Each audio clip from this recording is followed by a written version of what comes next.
అందరికీ నమస్కారం. ఇప్పుడు ఒక ప్రేయర్ చెప్పేస్తాం.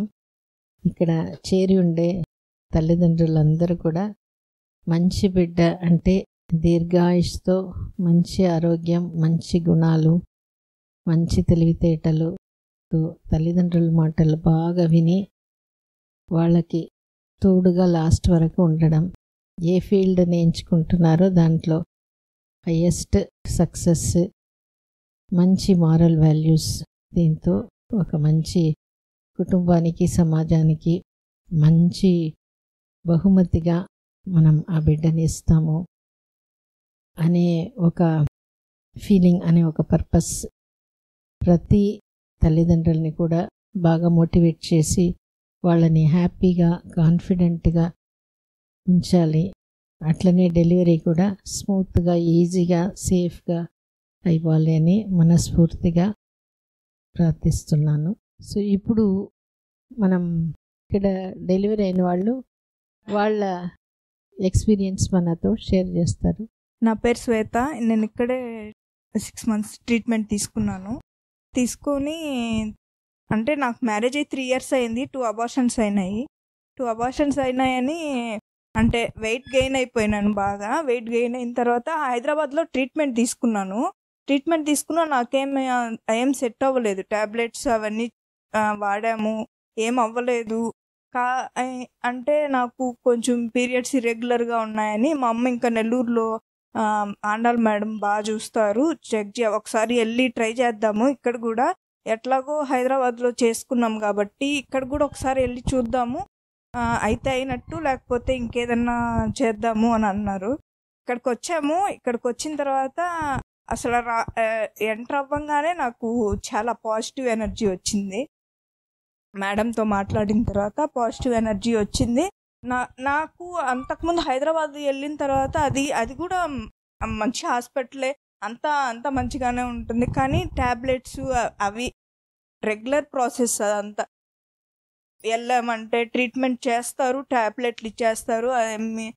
అంటే హాస్పిటల్, పేషెంట్లు అలా ఉండేది. అంటే ట్రీట్మెంట్ అంటే అలా ఉండేది. ఇక్కడికి వచ్చిన తర్వాత ఏదో అంటే ఒక ఫ్యామిలీ మెంబర్స్తో వచ్చినట్టు అట్లా పాజిటివ్ ఎనర్జీ ఉండింది. రాగానే మేడం నాకు అనిపించింది అవుతుంది, ఇక్కడికి వచ్చిన తర్వాత అవుతుంది. అంటే మామూలుగా మాట్లాడిస్తే ఏడ్చేసేదాన్ని నేను, ఇట్లాగా ఏంది అవ్వట్లేదు, ఏంది అని అనిపించేది. ఇక్కడికి వచ్చిన తర్వాత చాలా చాలా స్ట్రాంగ్గా, కాన్ఫిడెంట్గా ఉన్నాను. చాలా హెల్ప్ అయింది మేడం మీదైతే. నాకైతే అసలు ఎవ్వరూ నమ్మలేదు నాకు నార్మల్ డెలివరీ అవుతుందని, సి సెక్షనే అవుతుంది అని. అంటే నేను అసలు వర్క్ కూడా పెద్ద చేయను ఇంట్లో, సాఫ్ట్వేర్ ఇంజనీర్ అంటే సాఫ్ట్వేర్గా చేస్తున్నాను. అసలు పనులు కూడా ఏం చేయను మేడం, నేను ఇంట్లో అంత పెద్ద పనులు ఏం చేయను. ఇక్కడ మీరు ట్రీట్మెంట్ చెప్పారు కదా, అది కూడా చేస్తానో చేయను అని అనేవాళ్ళు కూడా చాలా మంది ఉన్నారు. మా అమ్మే నమ్మలా మేడం. ఆ మేడం అయితే నేను ఒకసారి ఆ మేడం దగ్గర ఏడ్చాను. అంటే నువ్వేం చెయ్యట్లేదు, చేయకపోతే ఎట్లా వస్తుంది నీకు బేబీ, నీకు హెల్దీ బేబీ ఎలా వస్తుంది, మేడం చెప్పినట్టు చేయకపోతే ఎట్లా వస్తుంది అని అడిగారు. ఆ రోజైతే నాకు అనిపించింది, నిజమే కదా, ఆ మేడం చెప్పింది నిజమే కదా, నేను చెప్పింది చేయకపోతే నాకు ఎలా వస్తుంది బేబీ, అసలు నిజమే కదా అని అనుకున్నాను. ఆ తర్వాత నాకే గిల్టీగా అనిపించింది, చేయకపోతే ఎట్లా వస్తుంది, కన్ఫామ్గా చెయ్యాలి అని స్ట్రాంగ్గా తీసుకున్నాను. తర్వాత ఒక 2 months తర్వాత కన్సీవ్ అయ్యాను. కన్సీవ్ అయిన తర్వాత కూడా ట్రీట్మెంట్ అలా సేమ్ ట్రీట్మెంటే మేడం. అది ఫస్ట్ ఇక్కడికి వచ్చినప్పుడు అట్లానే ఉంది, నాకు కన్సీవ్ అయిన తర్వాత అలానే ఉంది, డెలివరీకి వచ్చినప్పుడు కూడా అలానే ఉంది. అలాగనే ఉందంటే అంటే పాజిటివ్ గానే ఉంది, అంతా పాజిటివ్ గానే ఉంది నాకు. నేను హాస్పిటల్ ఎంటర్ అయిన ఫస్ట్ డే ఎలా అనిపించిందో నాకు డెలివరీ అయ్యేది అదే ఎక్స్పీరియన్స్ మేడం నాకు. అంటే స్టాఫ్ కానీ, నాకు కౌన్సిలింగ్ చేసిన వాళ్ళు కానీ, అందరూ మేడమ్స్ అందరూ మంచిగా చూశారు మేడం నాతో, బాగుంది. ప్లస్ నాకు ఒక్కటి ఏంటంటే మేడం, డెలివరీకి వచ్చాం కదా, డెలివరీకి వచ్చిన తర్వాత ఇక్కడ అడ్మిట్ అయిన ఎవరికైనా మేడం అంటే అదే కన్సీవ్ అయింది వాళ్ళు 9th మంత్ ఉండే వాళ్ళకి ఏ హాస్పిటల్లో చేయరు కదా మేడం అది మసాజ్ అని. నేను విన్నాను మేడం, చాలా దగ్గరలో విన్నాను. అదేం లేదు కదా, ఇక్కడ మసాజ్ చేశారు, ఆయిల్ మసాజ్ చేసినారు, అంతా హోమ్ లో ఉన్నట్టే, అంటే ఇంట్లో ఉన్నట్టే. పెద్ద పెద్ద కాలంలో ఎలా చేస్తారో అలాగా మేడం చాలా మంచిగా చూసుకున్నారు ఎర్లీ మార్నింగ్. నేనైతే అసలు అనుకోలేదు ఇట్లా ఉంటదని. ఇంట్లో ఉన్నట్టే అనిపించింది మేడం నాకైతే. హెల్దీ అట్మాస్ఫియర్, యాక్టివిటీ అయితే 2-3 ఉన్నారు 9th మంత్ వాళ్ళు. వాళ్ళకు కూడా నార్మల్ డెలివరీ. వాళ్ళతో మాట్లాడాను నేను, నార్మల్ డెలివరీ అయ్యింది, నువ్వు టెన్షన్ పడమాకు, హెర్నియా ఉందన్నారు మేడం నాకు. 8th మంత్ అంటే 8th మంత్లో అంబ్లికల్ హెర్నియా ఉంది, సి సెక్షన్కి వెళ్ళాలి అని అంటే వెళ్దాము, నార్మల్ డెలివరీ అయినా ఓకేను అని చెప్పారు. మేము రెండిటికి ఓకే ప్రిపేర్ అయ్యే ఉన్నాము. కాకపోతే 9th మంత్ పెట్టాక యూరిన్ ఇన్ఫెక్షన్ అని చెప్పినారు. యూరిన్ ఇన్ఫెక్షన్ అంటే ఇంకా దానికి ట్రీట్మెంట్ టాబ్లెట్స్ అవి తర్వాత ఇంకా ఫైనల్గా ఇంకా డెలివరీకి వచ్చిన తర్వాత నా ఈ ఎక్స్పీరియన్స్ మాత్రం చాలా వరకు ఇంటి పక్కన వాళ్ళకు కూడా చెప్పాను మేడం. 60% పడినాను మేడం నేను పెయిన్స్. 60% తర్వాత మీరు చెప్పిన తర్వాత ఆ 10 మినిట్స్ వచ్చి నా పక్కన కూర్చొని చెప్పారు. ఏం చెప్పారంటే, ఈ 60% వచ్చేసినావు నువ్వు, ఇంకా అయిపోయింది, ఇంకా 10 మినిట్స్లో నీకు బేబీ వచ్చేస్తుంది, టెన్షన్ పడమాకు అని అన్నారు. నాకు తర్వాత తెలియలేదు, మేడమే చూసుకున్నారు. నేను తర్వాత నాకు పెయిన్స్ తెలియలేదు, బేబీ వచ్చిన తర్వాత కూడా తెలియలేదు. అసలు టెన్షన్ పడద్దు, ఎవరు కూడా టెన్షన్ పడద్దు, మేడం చూసుకుంటారు, మేడమే చూసుకుంటారు అంతా. ఎట్లా డెలివరీ పెయిన్స్ ఎప్పుడు స్టార్ట్ అయింది? అంటే 2కి అలా ట్యూబ్ పెట్టినారు నాకు, ఆఫ్టర్నూన్ 2కి అలా ట్యూబ్ పెట్టినారు. ట్యూబ్ పెడితే అది 24 hours అన్నా ఉండొచ్చు, లేకపోతే ఎప్పుడు పడిపోతే అప్పుడు ఇంకా స్టార్ట్ చేస్తాము అని చెప్పారు ప్రాసెస్. నాకు ట్యూబ్ ఏం పడలేదు. ఎర్లీ మార్నింగ్ వచ్చి మేడం చెక్ చేసినారు. చెక్ చేసిన తర్వాత అది ఓపెన్ అయిపోయింది. నాకు ఫీవర్ వచ్చింది లాస్ట్లో ఫీవర్ అని చెప్పారు. ఫీవర్ వచ్చింది. ఫీవర్ వస్తే ఇంకా సి సెక్షన్ బేబీకి ఇబ్బంది అవుతుంది, సి సెక్షన్కి ప్రిపేర్ అవ్వండి, ఫీవర్ ఉండకూడదు, బేబీకి హార్ట్ బీట్ అయ్యి ఇబ్బంది అవుతుంది అని చెప్పినారు. కానీ మళ్ళీ చెక్ చేసి, మేడం ఇంకేం ఇబ్బంది లేదు, నార్మల్ డెలివరీకే పోదాము, ఏం కాదు అని అన్నారు. నార్మల్ డెలివరీయే అయ్యింది నాకు. కాబట్టి మీరు అవన్నీ పెట్టుకోమాకండి, ఏదన్నా పక్కన వాళ్ళు చెప్పినా అవన్నీ తీసుకోమాకండి. అసలు మేడం ఏం చెప్తారో దాన్ని ఫాలో అవ్వండి, పాజిటివ్గా తీసుకోండి. మేడం చెప్పింది ఫాలో అయితే చాలు. నొప్పి ఎట్లా అనిపించింది? ఓర్చుకోగలిగే నొప్పి? ఓర్చుకోవచ్చు మేడం, ఆల్మోస్ట్ ఓర్చుకోవచ్చు. నీకు నొప్పి తెలుస్తుంది? ట్యూబ్ ఎప్పుడు పడిపోయింది? ట్యూబ్ పడిపోలేదు మేడం, మీరు అంటే ఫీవర్ వచ్చిందని తర్వాత, ఫీవర్ ఉందని మీరు రిమూవ్ చేశారు. ఆల్రెడీ ఓపెన్ అయిపోయిందని చెప్పారు, ఇంకా ఫీవర్ ఉందంటే లేక మీరు అదే రిమూవ్ చేసినారు. తర్వాత పెయిన్ స్టార్ట్ అయినాయి నాకు. ఎన్ని గంటలకి? మార్నింగ్ మేడం, అంటే 10-10:30. Delivery time 12 madam. 2 hours లో అయిపోయింది. 2 hours లో అయిపోయింది. అంతా మంచిగానే జరిగింది. మా పిన్ని అయితే మిమ్మల్ని ఆ రోజు 3 ఉన్నాయి కేసెస్ మేడంకి. ఎలా పరిగెత్తారంటే చిన్న లేడి పిల్లలాగా పరిగెత్తారు. అమ్మవారే కనిపించారు మేడం మొహంలో నాకు అని చెప్పారు మా పిన్ని. చాలా తీసుకుంటారు, మేడమే తీసుకుంటారు అంతా. మీరు పెద్ద రిస్క్ తీసుకోవద్దు, అంటే మైండ్లో పెట్టుకోవద్దు, పక్కన వాళ్ళ మాటలు మైండ్లో పెట్టుకోవద్దు. నేను కూడా చాలా ఇంతకుముందు అంతా పడినాను నేను. అసలు అవన్నీ తీసుకోవద్దు, తీసుకున్నారంటే మైండ్లో నెగిటివ్ ఇది వెళ్ళిపోతుంది. మేడం చూసుకుంటారు. నాకు లాస్ట్లో ఫీవర్ ఉన్నా కానీ చేశారు కదా, నార్మల్ డెలివరీ చేసుకున్నాను నేను. ఫీవర్ ఉన్నా అప్పటికప్పుడు వచ్చింది, మళ్ళీ చెక్ చేసినప్పుడు టాబ్లెట్ తగ్గిపోయింది, మళ్ళీ రాలా. సో ఈ లోపల ఆమెకి డెలివరీ అయిపోవాలి అన్ని బాగున్నప్పుడే అని చెప్పేసి అప్పుడు ద్వారం కూడా ఓపెన్ అయింది. కాబట్టి ఒక స్టేజ్ అయిన తర్వాత ఇంకా ఆమెకి అవసరం లేదు, అంటే ద్వారం కొంచెం బాగా ఓపెన్ అయిపోయింది, 3/4 ఓపెన్ అయిపోయింది. ఇంకా కొంచెం దిగడం, అప్పుడు ఆమె వల్ల కాదంటే ఇంకా నేను బాగా మత్తు ఇచ్చేసేసి ఇంకా మేము డెలివరీ చేసేసుకుంటా. అంతవరకు చేద్దాం, అప్పటి వరకు నువ్వు మిగిలినది నేను చూసుకుంటా. కాబట్టి మనకి డౌట్, బాధ సెల్ఫ్ మీద మనకి మనం తను చెప్పినట్టు ఎక్సర్సైజ్ అంతా ఏమైనా చేసినావా అంటే మెడిటేషన్ చేసినాను, టాక్ టు బేబీ చేసినాను. మళ్ళీ madam activity class 2 times attend అయ్యాను మేడం. అది చాలా యూజ్ అయింది మేడం నాకు. ఎందుకంటే అంటే 9 అంటే నాతో పాటు ఉండే వాళ్ళు 8 months 9 months ఉన్న వాళ్ళు వచ్చినారు. వాళ్ళ ఎక్స్పీరియన్సెస్ తీసుకున్నాను. వాళ్ళ పేరెంట్స్ వాళ్ళతో మింగిల్ అవడం, వాళ్ళతో బాగా చూస్తున్నారు. నాకు డెలివరీ అయ్యే ముందు వేరే వాళ్ళకి అయ్యి ఉంటారు మేడం. వాళ్ళ ఎక్స్పీరియన్సెస్ తీసుకున్నాను. చాలా హెల్ప్ అయినాయి మేడం. యాక్టివిటీ మెయిన్, యాక్టివిటీ వల్ల చాలా హెల్ప్ అయింది మేడం నాకు. అంటే మైండ్ క్లియర్ అయిపోయినాయి. అవును, అంటే నీ వల్ల అవుతుంది అనిపించింది మేడం. అంటే ఒక అమ్మాయి అంటే చాలా టెన్షన్ పడతా ఉంటే అమ్మాయికి సి అయిందన్నారు మేడం. అంటే మాతో పాటు యాక్టివిటీలో ఉన్నారు. ఆ అమ్మాయి ఏంటంటే ఆ ముహూర్తంలోనే అవ్వాలి, ఆ టైంలోనే అవ్వాలి అని అంటే బేబీ హార్ట్ బీట్ ఫ్లక్చువేట్ అయ్యి సి అయింది అని అన్నారు. ఇంకొక అమ్మాయి నార్మల్ డెలివరీ, ఆ అమ్మాయికి ఇంకా టెన్షన్ మేడం. కానీ ఆ అమ్మాయి నార్మల్ చేసుకుంది. ఆ అమ్మాయి అయిందంటే నాకు అవుతుంది అని నాకు కాన్ఫిడెన్స్ వచ్చింది. కాబట్టి నాకు నార్మల్ డెలివరీ అయింది.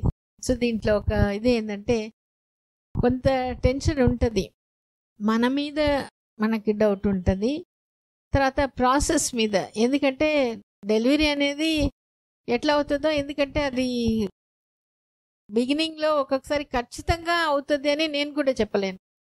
ప్రోగ్రెస్ బాగుంది, ఆ ప్రోగ్రెస్ వచ్చేదాన్ని బట్టి ఈమెకి ద్వారం ఓపెన్ అవ్వడం, తల దిగడం, దాన్ని బట్టి బేబీ హార్ట్ బీటింగ్ బాగుండే దాన్ని బట్టి ఆ 3/4 అయిపోతే అప్పుడు ఓకే అయిపోవచ్చు అని. బట్ అప్పుడు కూడా లాస్ట్ వరకు హార్ట్ బీట్ చూస్తూనే ఉంటాం.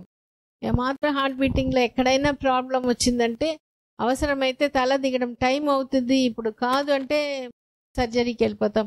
లేదు ఇంకా తల కొంచెం దిగిపోతుంది, ఒక 5 minutes 10 minutesలో అయిపోతుంది అంటే అప్పుడు, ఎందుకంటే మత్తు డాక్టర్ ఉంటారు, పిల్లల డాక్టర్ ఉంటారు, అప్పుడు మనం నార్మల్ చేసుకోగలుగుతాం, సేఫ్గా అయిపోతుంది. సో ఈ మానిటరింగ్ ప్రాసెస్ అనేది ఇంపార్టెంట్, డెసిషన్ మేకింగ్ అనేది ఇంపార్టెంట్. వీళ్ళకి నార్మల్ పోవాలా సిజేరియన్ పోవాలా అనేది ఇది, అందుకనే ఆన్ ద స్పాట్ డెసిషన్ అది. ఇంకొక ఇది ఏంటంటే మనకి భయం, మన మీద డౌట్, డెలివరీ ప్రాసెస్ మీద డౌట్, ఇవి ఎన్ని ఉన్నాయి కూడా ఇప్పుడు తను చెప్పినప్పుడు మెల్లగా ఇక్కడ అందరితో మాట్లాడడం, యాక్టివిటీలో వేరే వాళ్ళతో కలవడం, వాళ్ళకి జరిగింది ఇది అన్నప్పుడు ఫస్ట్ హ్యాండ్ ఎక్స్పీరియన్స్గా వాళ్ళతో మనకు తెలిసిన వాళ్ళకి అయ్యింది కాబట్టి నేను కూడా చేసుకోగలుగుతాను. అంటే నేను అనేది ఒకటి, నువ్వే 100% చేసుకోవాలంటే నీ వల్ల కష్టం. కానీ నువ్వు 25% నువ్వు చేయాల్సిన ఎక్సర్సైజ్ చేయి, బ్రీదింగ్ చేయి, మెడిటేషన్ చేసుకో, టాక్ టు బేబీ చేసుకో, అది నువ్వు చేసుకో. నొప్పి వస్తే నువ్వు దానికి భయపడకుండా కొంత ఓర్చుకో. 25% బేబీ చేస్తుంది. బేబీ ఏం చేస్తుంది, యావరేజ్ వెయిట్ ఉంటుంది, ఎక్కువ వెయిట్ లేకుండా. తల దిగడం అనేది ఈజీగా తల దిగిపోతే అది బేబీ చేయాల్సింది. హార్ట్ బీటింగ్ నార్మల్గా పెట్టుకోవడం అది బేబీ చేయాల్సింది. మెడిసిన్స్ మనకి మంచి మెడిసిన్స్ ఉన్నాయి, ఏ మెడిసిన్ ఎప్పుడు ఇవ్వాలి అవి అన్నీ మనకి తెలుసు. అంతవరకు వచ్చేస్తే లాస్ట్లో నిర్ణయం చేస్తాము, మత్తు ఇచ్చేస్తాం, వాళ్ళకి ఏం తెలియదు. అంటే నొప్పి లేకుండా అంతవరకు వచ్చేసింది, ఇంకా నొప్పి లేకుండా ఇంకా కొంచెం తల దిగడం, హార్ట్ బీట్ చూసుకొని అది మనం చేసేస్తాం. లాస్ట్ చేసేది చేసుకుంటాం. అందుకనే ముందు నుంచి మధ్యలో వచ్చి చూస్తూ ఉంటాను. లాస్ట్ ఒక 1/2 hour మాత్రం పక్కనే కూర్చుంటాను. ఎందుకంటే అప్పుడు మినిట్ టు మినిట్ చూసుకోవాలి, ఎట్లా ఓపెన్ అవుతుంది, ఎట్లా దిగిపోతుంది, ఎంత అట క్యాల్కులేషన్ మనకి కావాలి. కాబట్టి అప్పుడు మాత్రం పక్కనే కూర్చొని అది చేసేస్తాము. సో అందుకనే డెలివరీ అనేది అది నార్మల్ అయినా సిజేరియన్ అయినా ఒకటే, ఫస్ట్ బేబీ. కానీ నార్మల్ చేసుకోగలిగినాం అన్నప్పుడు అది తెలియని ఒక కాన్ఫిడెన్స్. అంటే నేను అది ఒకటే చెప్తాను, నార్మల్ అయిన వాళ్ళకి హెల్ప్ ఇస్తే చేసుకోగలిగేను, ఆ కెపాసిటీ మనకుంది అనేది ఒప్పుకోవాలి. ఒక్కొక్కసారి అది నార్మల్ చేసుకొని కూడా ఏదో వాళ్ళు చేసేసారు, మేము చేసాం నో డౌట్, కానీ ఆ హెల్ప్ ఇస్తేనే అది చేసుకోగలిగావు. నువ్వు ఆ హెల్ప్ తీసుకోకపోతే అక్కడ ద్వారం ఓపెన్ అవ్వదు, తల దిగదు, హార్ట్ బీటింగ్ వేరియేషన్ ఉంటుంది, సర్జరీకి పోతుంది అనమాట. సో అందుకని ఆ ఒక్క పాయింట్ నువ్వు పెట్టుకుంటే లైఫ్లో ఏ సిచ్యువేషన్లో అయినా హెల్ప్ తీసుకోవడం, మనం సక్సెస్ అయిపోవడం అనేది పెట్టుకోండి. ఇంకా వేరే ఏరియాస్లో కూడా నువ్వు బాగా సక్సెస్ఫుల్ అవుతావు. అందుకని ఇది టేక్ హోమ్ మెసేజ్. కొంతమంది అంటారు నేను అన్నీ బాగా చేసుకుంటాను, నేను డెలివరీ కూడా చేసుకోగలుగుతాను, అది ఉంటే మంచిది. అది లేనప్పుడు బేబీ హెల్ప్ ఉంది, ఇక్కడ వీళ్ళ హెల్ప్ ఉంది, వీళ్ళు చాలా మందికి చేస్తున్నారు, నాకు కూడా చేస్తారు. ఒకవేళ అవసరమైతే C section is not a failure. Normal అయినా నువ్వే కష్టపడతావు, నువ్వే నొప్పి పడతావు. సిజేరియన్ అయినా తర్వాత కొంత నొప్పి ఉంటుంది. సో ఏ డెలివరీ అనేది ఇంపార్టెంట్ కాదు, యాజ్ లాంగ్ యాజ్ బేబీ బాగున్నంత వరకు మనకి చాలు. కానీ నార్మల్గానే చేసుకోగలిగితే అది డెఫినెట్లీ అది సెల్ఫ్ మీద అదొక కాన్ఫిడెన్స్ అనేది వస్తుంది. మంచిగా చాలా విషయాల్లో ఇంకా బాగా చేసుకోగలుగుతారు. అట్లనే సి సెక్షన్ అయినప్పుడు పక్కన వాళ్ళు నీకు ఆపరేషన్ అయిపోయింది, నువ్వు చేసుకోలేకపోయినావే, అట్లా ఏమనుకున్నా తీసుకోవద్దు. ఎందుకంటే నార్మల్ అయినా సీజర్ అయినా నువ్వు మనస్ఫూర్తిగా నీ బిడ్డ కోసం నువ్వు ఇచ్చినావు. అది నీకు బేబీకి ఉండాల్సిన ఇది. అది వేరే ఎవరికో హక్కు లేదు దానిలో కామెంట్ చేయడానికి, కానీ వాళ్ళు చేస్తారు. మనం వాళ్ళని దాన్ని పట్టించుకోకుండా వదిలే, ఎందుకంటే దాని గురించి తెలియదు. మా బేబీ నేను వచ్చి అడవబోయేది, నువ్వు ఎందుకు నార్మల్ చేయలేదు, చేసుకోలేదని బేబీ వచ్చి అడుగుతుందా, ఫీల్ అవుతుందా? లేదు, బేబీ హ్యాపీగా ఫీల్ అవుతుంది. మా అమ్మ నా కోసం ఇంత కష్టపడిందే, సీజర్ అయినా నా కోసం సేఫ్టీగా నా కోసం ఆపరేషన్ చేసుకునింది. అందుకే ఒక ఆమె చెప్పింది, ఆ సిజేరియన్ స్కార్ ఆ బేబీ నాకు ఇచ్చిన గిఫ్ట్ అంటది. అంటే ఇదంతా మనస్ఫూర్తిగా ఆ మనసులో ఉండే ఫీలింగ్తో మనం బేబీతో కనెక్ట్ అయినప్పుడే అటువంటి మాటలు వస్తుంది. సో అందుకనే మనం మన బేబీ ఆ ఫీలింగ్ స్ట్రాంగ్గా ఉండడమే ultimate success of a very life long strong bonding. అది అందరికీ రావాలి, వస్తుంది, అందరికీ ఉంది. కానీ ఇప్పుడు మీతో పాటే మీ ఎక్స్పీరియన్స్ వల్ల మేము ఎన్రిచ్ అవుతాం. మాకు సొంతంగా పోతే ఇదంతా ఎవరు ఎక్స్పీరియన్స్ ఫీడ్బ్యాక్ రాదు. మీ ఫీడ్బ్యాక్ వల్ల మీకు సపోర్ట్ చేస్తున్నాము, కానీ మీ ఫీడ్బ్యాక్ వల్లనే మా నాలెడ్జ్ కూడా బాగా ఎక్కువ అవుతుంది. సో అట్లా ఈ దీంట్లో చూసినప్పుడు మనం మన బేబీకి ఏదైనా ఇష్టంగా చేస్తాం అంతే. నేనదే కొంచెమే చేయగలుగుతాను, అంతే చేయగలుగుతాను, మిగిలిన నువ్వు అడ్జస్ట్ చేసుకొని బేబీకి చెప్పుకో. బేబీ అర్థం చేసుకుంటుంది. వీళ్ళు అర్థం చేసుకోకపోతే ఏంటి, మనకు వేరే వాళ్ళతో సంబంధమే లేదు, మనం మన బేబీ అంతే. ఆ బేబీ అర్థం చేసుకుంటే మనకు ఆ ధీమానే వేరే. ఏదైనా బేబీ నాకు హెల్ప్ ఉంది, బేబీ నన్ను అర్థం చేసుకుంటుంది, బేబీ నాకు తోడు ఉన్నప్పుడు నాకేమని మనకి, మా అమ్మ నా కోసం ఉందనే బేబీకి.